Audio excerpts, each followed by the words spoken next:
let's talk about PMD Personal Microderm.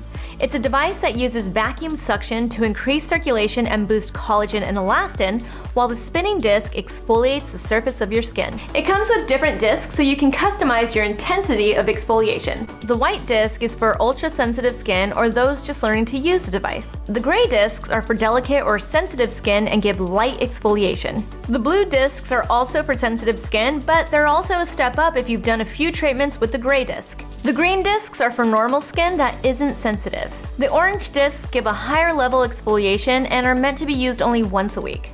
The red discs are for normal or very coarse skin and are meant for those that have used the device for a while. The black discs are for body exfoliation only, specifically for the hands and feet. And the yellow disc is for the highest level exfoliation for the body and is meant for die-hard users who have had this device for a while. You'll notice the discs come in two different sizes. The smaller ones are for the face and the larger ones are for the body.